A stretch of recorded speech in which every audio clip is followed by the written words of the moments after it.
I thought I would dress for the occasion, so here we go. I must have been 10 years old when I decided that I wanted to try and be a professional writer. Now, I was writing even earlier than that, maybe as early as 7. Mom, if you're watching, you can fact check that for me. But it was around age 10, I think, that something changed, and I knew that this is what I wanted to at least try and do with my life. Now, that's not to say that I hadn't considered other career paths over the course of growing up, but this was always at least in the back of my mind, and most days I would say it was in the front. Because it was also around age 10 that I started working on the project. Now, what the project was changed dramatically over the years, but I was never really conscious of ceasing to work on one thing and starting to work on something else. So, to all intents and purposes, I have been working on The Sun Eater more or less every day since I was 10 years old. At least until about a week ago. On February the 28th, I wrote the last sentence of the last book of The Sun Eater. That's right, Shadows Upon Time is officially complete, at least in its first draft. By now, many of you will have seen the cover reveal we did here on the channel, or perhaps you saw the cover reveal we did over on Mike's channel. Mike, if you're watching, a big thank you for that as well. The book is coming out on November the 18th of this year, unless something goes catastrophically wrong in revisions, which it never has, so I don't know why it would. Tempting fate there, of course, but, we'll see. But it will be coming out November 18th. You can pre-order it. The book is available for pre-order now wherever books are sold. At least the U.S. edition is. I'm not 100% sure if the U.K. edition is up just yet.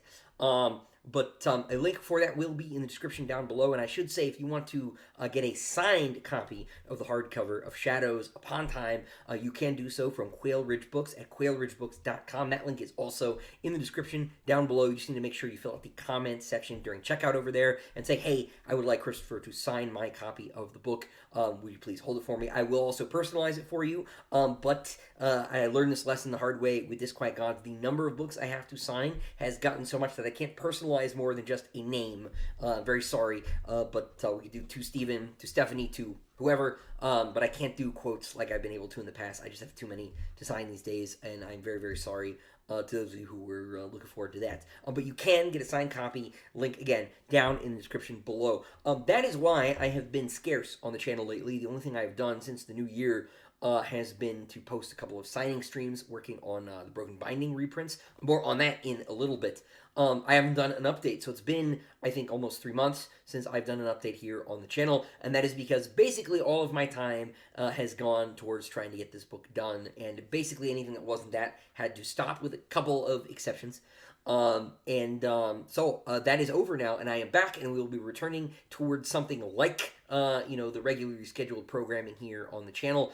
Very happy, just very happy with everything. The book is in pretty good shape. It is 433,000 words in the first draft. To put that into perspective, that is longer than Kingdoms of Death and Ashes of Man put together. It's about as long as those two books plus Queen of Mid-Ashes all in one volume. And I very, very much hope that this is the longest book I ever write, because it was tough. That was a very long marathon. That was an ultra marathon, which I know very little about actually running. But as far as book writing, now I've done it, and that is a very long project. I know many of you will be delighted to hear that, and you'll be less delighted to hear me say that my primary goal in revision is going to be to cut that down, hopefully to around the 350,000 word mark, which will still make it the longest book in the series by a significant margin, something like 60,000 words, I think.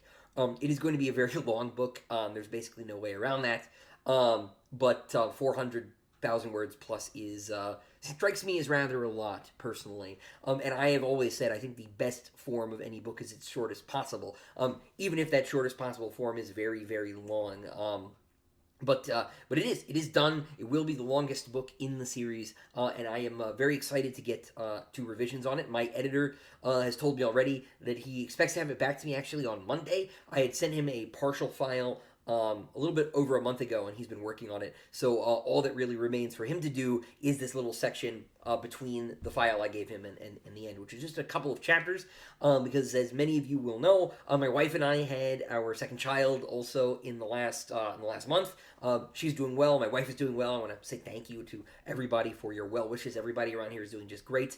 Especially now that the book is done. I was the last in line to be doing great. So it's good to join the rest of the pack and be able to enjoy my time with a new little girl. So thank you again to everybody for the well wishes there. Everybody's doing great around here. So as I say, editing is going to start next week on Monday. The goal is for Dave and I to have the revisions on the book done and handed over to the copy editor by the end of June. The copy editor's job, of course, is to clean up all of my commas, which usually need a little cleaning up, and then it will go to the proofreader and typesetter, and the book will get printed, and it will be in your hands in November.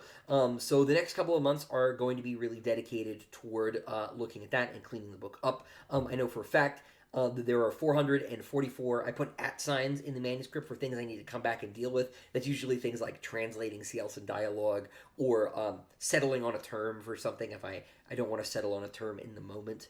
And so I have a fair number of those I need to get to. But I want to do the first round of cuts first, in the off chance that I can cut some of those down and save myself a step. So we'll have some of that to do, and I'm sure that Dave will have some other structural notes for me as well. But the next few months are going to be really going deep on straightening up the manuscript, tightening it up, and cleaning it up for the poor copy editor, so that all they really need to worry about is my grammar and maybe if somebody's eye color changes. You never know. Well, something like that always slips through.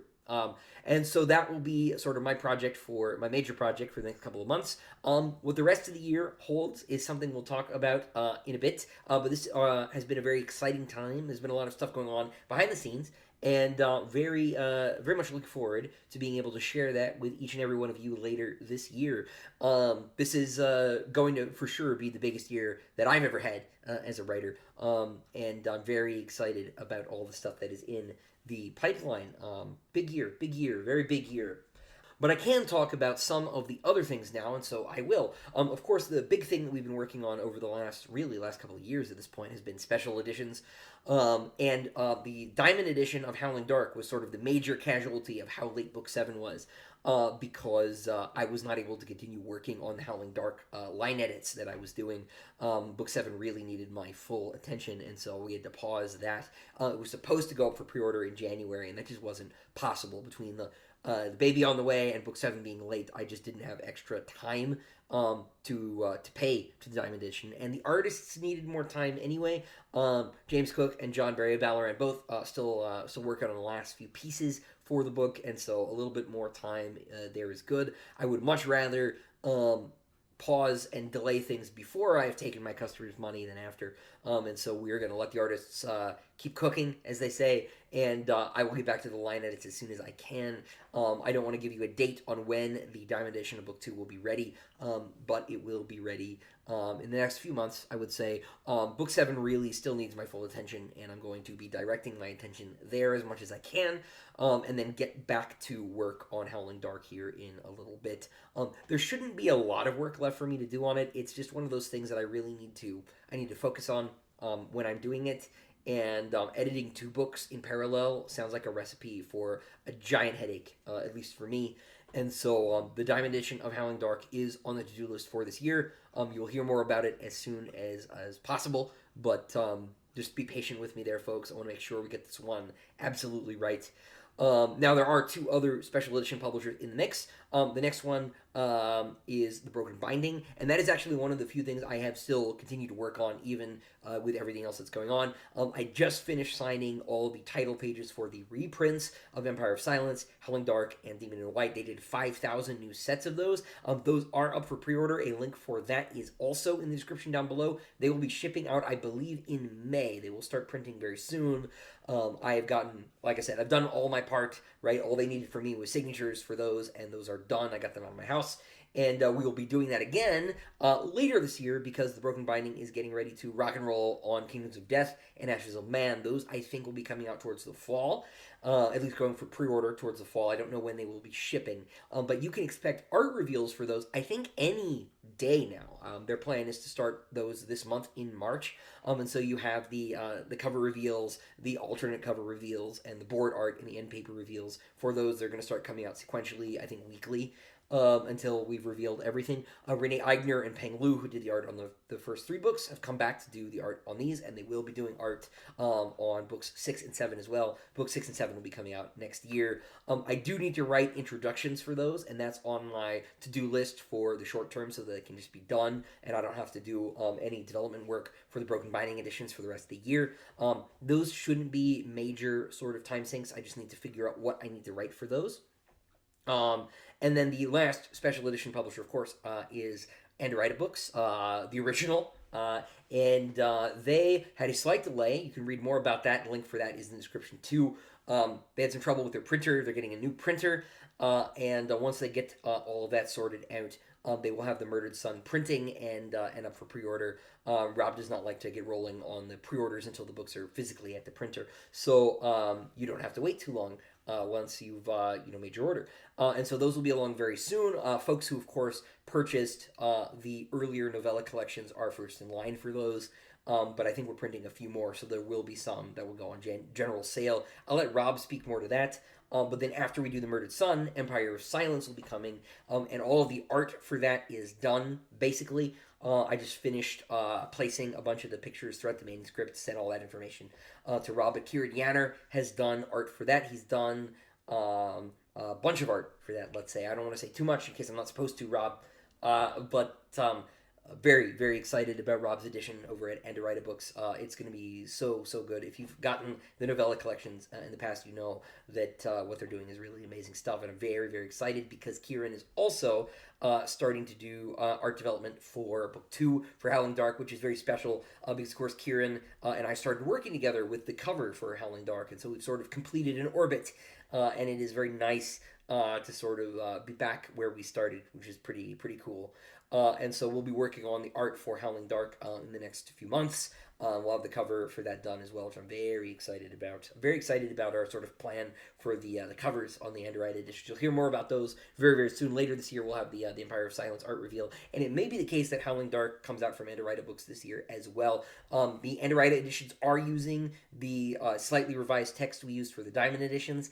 But it's possible they'll get ahead of my ability to stay on top of those. So we'll see what happens there. But that is it for special editions at the moment. There's a couple other things I wanted to talk about. Really just one thing, and that is Patreon, because Patreon is the only other thing I have been sort of in active support of the last couple of months as I've been working on the end of book 7, because, they're paying, and I should be working on stuff that people are paying for. And so we just put out our second batch of character trading cards. They were a little bit delayed. James Cook, the artist, has just had a lot of stuff going on, and just took a little while to get the art out. But we are working now on the third batch, which will go out in March. It's going to have 3 new cards in it. 2 with completely original art, 1 reusing the Hadrian art from Tales of Senator 1. Now, to get the cards, you have to be a patron on the day that I pull the addresses. And there's announcements for that on the Patreon. So if you want to be entered to get cards, you have to go and become a patron. A link to the Patreon is always in the description down below. The cards are really great. They've got original art. The Patreon is really becoming a machine for funding more art production for the series and the universe. And the trading cards are one way to do that, to sort of get characters who otherwise might not get art, in the special editions, to have art. And we're starting with characters, but we may end up doing places and other things down the road, but we're doing characters for now. So we have been working on those. And I do actually have a couple of envelopes left from the previous mailing. So if you do sign up for the Patreon in the next few days, and you can get one of those leftover envelopes, you can actually catch up on the second mailing. Now, the mailings are randomized. You do get cards based on not random chance. We were very careful on how we packed all the booster packs, my wife and I, at the kitchen table by ourselves, and that was very fun. We're gonna have to come up with a better system because it was getting very complicated. There are already, something like I think 35 combinations that were possible with the 3 card packs. It's going to get out of hand when we add a few more cards, but yeah, it's been very fun. And the other thing that Merrick mentioned with regard to the Patreon is original stories. So I have not actually been taking a break since I finished book 7.